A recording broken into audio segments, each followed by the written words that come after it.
दोस्तों, आज हम दुर्भाग्य को दूर करने वाली अचूक जानकारी आपको देंगे। और दोस्तों, आज आप जानेंगे कि शिव महापुराण में कुछ ऐसी वस्तुएं वर्णित है, कुछ ऐसी चीज़ें हम बताएंगे जिनका दान अगर व्यक्ति करता है तो कैसा भी दुर्भाग्य हो, कैसी भी तकलीफ हो, वो निश्चित रूप से दूर हो जाती है। कभी कभी मनुष्य को कोई ऐसी तकलीफ घेर लेती है, कोई ऐसी परेशानी घेर लेती है जिससे वो स्वयं घुटता रहता है। वो ना किसी को कह पाता है, ना बता पाता है और ना ही उससे उसको निजात मिलती है। तो दोस्तों, महादेव की पूजा पाठ और उनकी आराधना करने से समस्त पाप और समस्त कष्ट दूर हो जाते हैं। दोस्तों, ये कहने वाली कोई ऐसी बात नहीं है जो सिर्फ आप हवा में कह दे और ये उछल जाए। महादेव यानी शिवलिंग।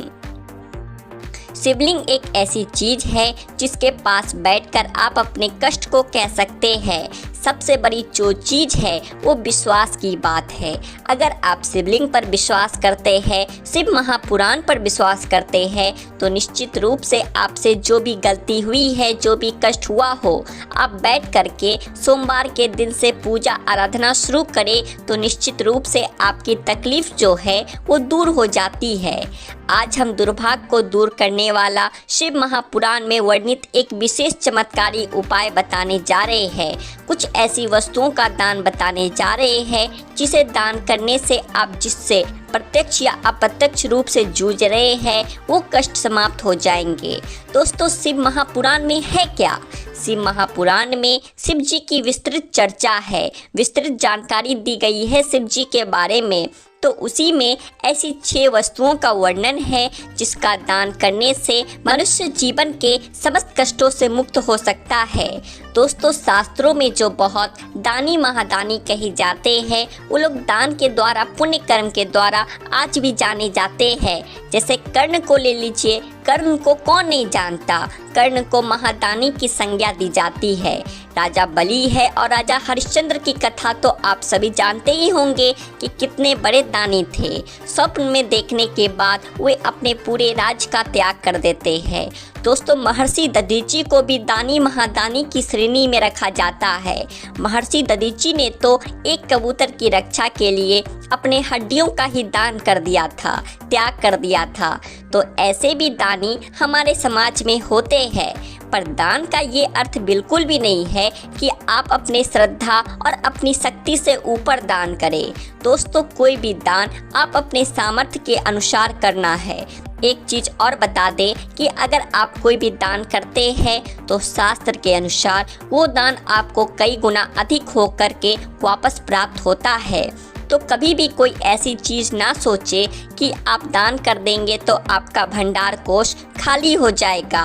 शिव पुराण में तो ये भी कहा गया है कि अगर आप शिव जी पे कोई वस्तु अर्पित करते हैं या फिर शिव जी के निमित्त आप कोई दान करते हैं तो निश्चित रूप से वो 100 गुना होकर के आपको प्राप्त हो जाता है। देखिए, हमारा जीवन क्या है, ये शास्त्रों के अनुरूप होकर के ही चलता है। तो जब शास्त्र में लिखा है कि वो चीज़ें हमें 100 गुना अधिक होकर के प्राप्त हो जाएंगी तो दान अवश्य करना चाहिए। अब क्या क्या दान करना चाहिए, इससे कौन सी परेशानी दूर होती है, आइए आगे देख लेते हैं। इसलिए वीडियो के अंत तक बने रहें। अब देखते हैं हमें कौन सा दान करना चाहिए जो बहुत किफ़ायती है और हर कोई दान कर सकता है। और दूसरी चीज़, ये प्रत्यक्ष अप्रत्यक्ष हर संकट को दूर कर सकता है। पहली चीज़ है नमक। नमक का दान करने से व्यक्ति अगर किसी प्रत्यक्ष अप्रत्यक्ष कष्ट से जूझ रहा हो, अप्रत्यक्ष का अर्थ होता है कि कोई ऐसी तकलीफ होती है जिससे हम स्वयं घुटते हैं, किसी को बता नहीं सकते, तो ऐसे ही आप सोमवार के दिन नमक का दान करेंगे तो फिर ये दुर्भाग्य, आपकी जो गरीबी है या परेशानी है वो दूर हो जाती है। यानी नमक का दान आपके समस्त दुर्भाग्य को दूर करने में सहायक होता है। नमक का दान करते समय आपको एक बात का ध्यान रखना है, आप अपने हाथों से नमक का सीधे सीधे किसी के हाथ में दान ना करें। इस बात का ध्यान रखें। नमक का पैकेट आप नीचे रखें, एक प्रकार का नमक होता है जो गोल गोल होता है, जिसे साबुत नमक कहते हैं। वो अगर आपको मिल जाए, उसे आप दान करते हैं तो वो सर्वश्रेष्ठ माना जाता है। पर पैकेट में जो नमक मिलता है, जिसे आप भोजन बनाने के लिए इस्तेमाल करते हैं, वो नमक भी आप दान कर सकते हैं। इससे भी आपका दुर्भाग्य दूर होता है। अगली चीज़ है गुड़। गुड़ का दान अगर आप करते हैं तो इससे आपके रिश्ते अच्छे होते हैं। अब ये रिश्ता आपका किसी से भी हो सकता है। पति पत्नी के बीच अगर संबंध मधुर नहीं है, आए दिन क्लेश होता है, झगड़े लड़ाई और स्थिति तलाक तक पहुंच गई है, तो आप महादेव की शरण में जाए। महादेव देवादिदेव है, वो आपके समस्त संकट को दूर करते हैं। उदाहरण के लिए अगर बता दें कि अगर कोई व्यक्ति बहुत अधिक लंबे समय से बीमार है तो आप ज्योतिष के पास जाएंगे। जहाँ भी जाएंगे तो वो आपको यही कहेंगे कि भगवान शिव के शरण में जाओ, महामृत्युंजय का जाप कराओ, महामृत्युंजय अनुष्ठान कराओ, रुद्राभिषेक कराओ।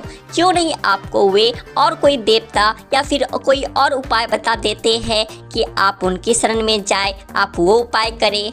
दोस्तों, वो सिर्फ और सिर्फ भगवान शिव की शरण में जाने को ही आपको कहेंगे। तो आप ये समझ लीजिए कि अगर आपका रिश्ता तलाक तक गया है, आपको लग रहा है कि अब बात बनने वाली नहीं है, तो हम आपसे कहेंगे कि आप महादेव की शरण में जाए। महादेव को सोमवार के दिन गुड़ जरूर अर्पित करें, गुड़ का दान जरूर करें। दोस्तों, गुड़ का दान करने से कोई भी रिश्ता हो, माँ बाप के रिश्ते हो या फिर आपका बच्चा आपका कहना नहीं मानता, बस एक बात याद रखिए कि किसी भी रिश्ते में अगर मिठास भरनी हो तो सोमवार के दिन गुड़ का दान करें। दोस्तों, गुड़ और रोटी गाय को खिलाने से भी आपके रिश्ते मधुर होते हैं, लक्ष्मी की प्राप्ति होती है। तो ये काम भी आप कर सकते हैं। अगली चीज़ जो शिव महापुराण में वर्णित है वो है तिल। तिल का दान करने से व्यक्ति का अगर आत्मविश्वास डगमगा रहा है, यानी कभी कभी आप देखते होंगे कि व्यक्ति बहुत ज्ञानी होने के बाद भी उसका आत्मविश्वास उसका साथ नहीं देता। कभी कभी बच्चे पढ़ाई में अच्छे होते हैं, परंतु जब वो इंटरव्यू में पहुंचते हैं तो उनका कॉन्फिडेंस उनका साथ नहीं देता। जानकारी के बाद भी वो वहाँ से लौट आते हैं, हार जाते हैं। तो इस स्थिति में सोमवार के दिन आप तिल का दान करें। तिल का दान आप काले या सफ़ेद का करें। अगर काले तिल का दान आप करना चाहते हैं तो शनिवार के दिन आप कर दें। ये दिन भी बहुत काफ़ी शुभ माना गया है। अब अगली चीज़ है घी। घी का दान करने से बीमारियां दूर होती है। इससे बीमारियों से आपके शरीर की रक्षा होती है। अगर कोई बच्चा है जो सर्दी जुखाम और बहुत तरह की परेशानियों से जूझता है तो उसके हाथों से घी का स्पर्श करा करके आप दान कर सकते हैं। घी में अगर गाय का घी दान करेंगे तो ये काफ़ी अच्छा माना जाता है, शुद्ध और पवित्र माना जाता है। तो दोस्तों, इस प्रकार से आपको ये दान अवश्य करना है। महादेव पर घी चढ़ाने से आपकी बीमारियां और परेशानियां दूर होती है, लक्ष्मी की प्राप्ति होती है। जैसा कि हम सभी को पता है कि महादेव का पंचामृत से अभिषेक किया जाता है। उनको जो 5 चीज़ें चढ़ाई जाती है उसमें घी का भी स्थान आता है। तो आप महादेव पर घी चढ़ाएं, इससे महादेव आपकी समस्त मनोकामनाओं को पूर्ण करेंगे। तो दोस्तों, इस तरह की जो चीज़ें हैं वो हमें प्रति सोमवार दान करनी है। अगर उपर्युक्त कष्टों से आप जूझ रहे हैं तो सोमवार के सोमवार आप इन चीज़ों का दान कर सकते हैं। अगली चीज़ है दोस्तों अनाज। बहुत प्रकार के अनाज हम दान करते हैं। जैसे कोई व्रत या उपवास रखते हैं तो फिर अंत समय में जब आप पारण करने जाते हैं तो उससे पूर्व में कहा जाता है कि आप ब्राह्मण भोज कराओ, परंतु ब्राह्मण भोज हर समय संभव नहीं हो पाता, तो हम ब्राह्मण के निमित्त कुछ अनाज दान कर सकते हैं। अनाज दान करने से माँ अन्नपूर्णा आपका भंडार कभी खाली नहीं रखती। जैसा कि आप सभी जानते हैं कि माँ अन्नपूर्णा शिव की अर्धांगिनी है, माँ जगदम्बा स्वरूप है, और उन्होंने भगवान शिव को ये वरदान दिया था कि जो व्यक्ति उनका अनादर नहीं करेगा उसका भंडार कभी खाली नहीं रहेगा। तो ये कोई छोटी सी चीज़ आप मत समझिएगा कि भंडार खाली नहीं रहेगा। आपका भंडार खाली नहीं रहने का अर्थ है कि आपका घर अन्न और धन से भरा रहेगा। अन्न और धन ये दोनों चीज़ें एक साथ जोड़ करके इसलिए देखी जाती है कि जिस व्यक्ति के खान पान का जो वैभव है वो भरा रहता है तो समृद्धि बनी रहती है, उसके घर में धन की, लक्ष्मी की भी कभी कमी नहीं होती। तो इस प्रकार का दान आप शिव महापुराण में बताए गए अनुसार यानी सोमवार को और काले तिल का दान करना है तो शनिवार को इस तरह से दान करेंगे तो निश्चित रूप से आपकी ख्याति फैलेगी और आप जिस समस्या से, जिस दुर्भाग्य से जूझ रहे हैं वो भी धीरे धीरे समाप्त हो जाएगा। धीरे धीरे इसलिए कि कोई उपाय जादू बिल्कुल नहीं होता। भगवान के पास जब आप उनकी शरण में जाते हैं, उनके निमित्त अपने कष्टों को दूर करने के निमित्त जब आप किसी चीज़ का दान करते हैं तो निश्चित रूप से भगवान आपकी थोड़ी देर तक परीक्षा लेते हैं। आपको लगेगा कि आपके संकट और बड़े हो रहे हैं, परंतु वो संकट बड़े नहीं होते। धीरे धीरे महादेव जी उसको काटते हैं। आपको सब्र की आवश्यकता है।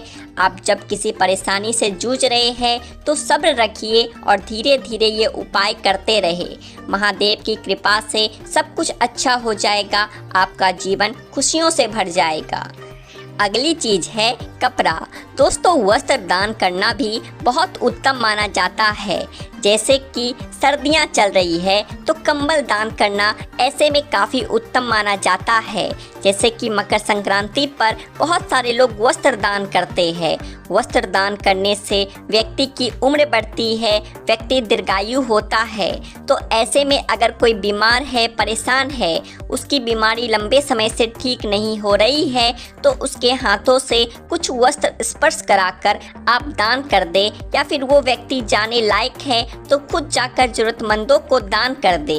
ये उपाय हम नहीं कह रहे, ये उपाय शास्त्रों में वर्णित है, शिव महापुराण में वर्णित है। तो ये उपाय निश्चित रूप से आपको संपूर्ण समस्याओं का समाप्त करवाएगा। कैसा भी दुर्भाग्य चल रहा हो, धीरे धीरे वो दुर्भाग्य महादेव की कृपा से कटने लगेगा। आज के लिए बस इतना ही दोस्तों। अगर आपको जानकारी अच्छी लगी होगी तो वीडियो को लाइक करें और ऐसी ही और जानकारियाँ जानने के लिए आपके अपने चैनल द आध्यात्मिक टेल्स को सब्सक्राइब भी कर ले। हर हर महादेव, जय भोले भंडारी।